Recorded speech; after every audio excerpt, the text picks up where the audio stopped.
Hello বন্ধুরা, তোমরা সবাই কেমন আছো? আশা করি সুস্থ আছো, ভালো আছো। আর আমি মিতালি, মিষ্টি মিতালি চ্যানেলে আপনাদের সবাইকে স্বাগত। আজকে ছিল সানডে, আর সানডে মানে কিন্তু ছুটির দিন। আর ছুটির দিন মানেই কিন্তু মনে হয় একটুখানি ঘুরি, কোথাও ঘুরে আসি। তাই আজকে সকাল সকাল উঠে ফ্রেশ হয়ে যাচ্ছিলাম মায়ের কাছে। চলো তোমাদেরকে দেখাই আমাদের এখানের মায়ের কাছে চলে এসেছিলাম সকাল সকাল পুজো দিতে। দেখো এখানে এত জল জমে গেছিল, নদীর পাশেই নদী আছে। তারপরে এখানে আমরা মায়ের কাছে দেখছি, চলো তোমাকে মায়ের মুখটা সবাইকে দেখাই।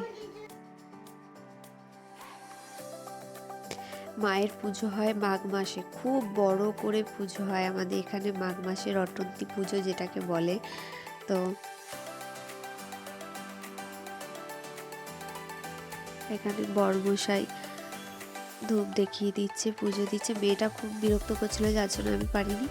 তো বড়মশাই বললো তুমি মেয়েটাকে নিয়ে থাকো, আমি পুজোটা করছি।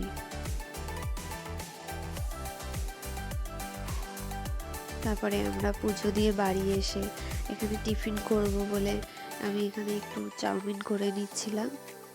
এখানে চাউমিনটা আমার হয়ে গেছিলো, আর টিফিন করে তারপরে আমাদের হঠাৎই ঠিক হলো, বড়মশাই বলছে চলো আজকে যখন মানে ঘুরেছি সকালবেলা থেকে, চলো আজকে রাত অবধি ঘুরবো। আমি প্রথমে কথাটা বিশ্বাস করিনি, তারপরে বেরিয়ে গেলাম রেডি হয়ে বোলপুরের দিকে। এটা হচ্ছে অজয় নদী। অজয় নদীর দেখো, অজয় নদীর ব্রিজের ওপরে আমরা দাঁড়িয়েছিলাম। তারপরে একটুখানি ওখানে ফটো টটো তুললাম। তারপরে আবার আমরা ওখান থেকে রওনা দিলাম বোলপুরের দিকে। চলো তোমাদেরকে দেখাবো আজকে বোলপুরটা। জানি না তোমরা কে কে এসেছো।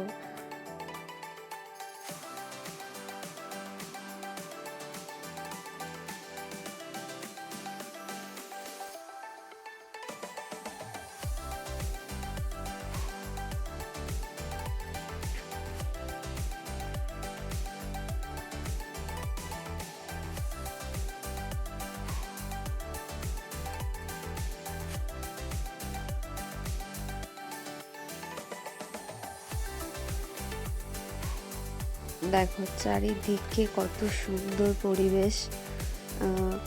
তারপরে আমরা চলেই এসেছিলাম।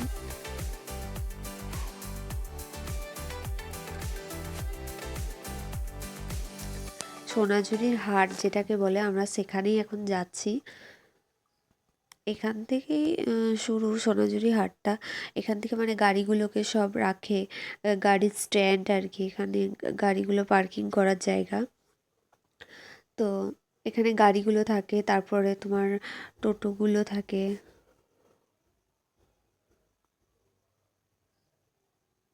গাড়িটা রাখবো বলে আমরা জায়গা খুঁজে পাচ্ছিলাম না। এখানে দেখছো সবই টোটো রাখা, এখানে মানে গাড়ি রাখতে দেবে না, এখানে শুধু টোটোই থাকবে। তারপরে আমরা আর একটু এগিয়ে গেলাম গাড়িটাকে রাখবো বলে।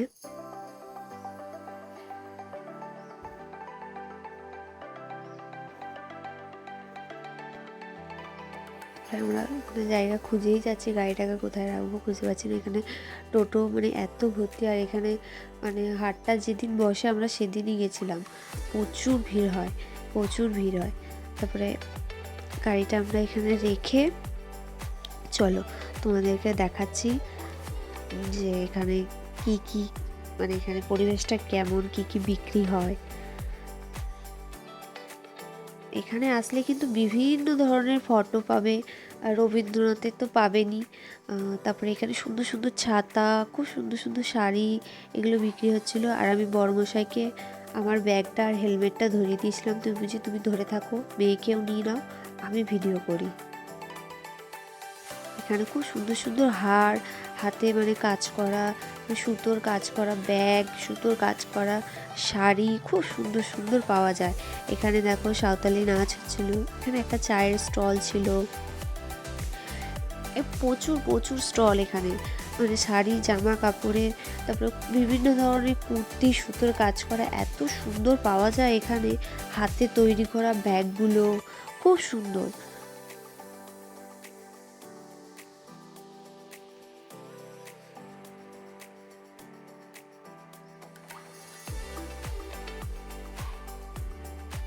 তারপরে আমরা বোলপুর টোলপুর ঘোরা হয়ে গেছিলো। তারপরে আমরা বাড়ি যাওয়ার জন্য রেডি হচ্ছিলাম।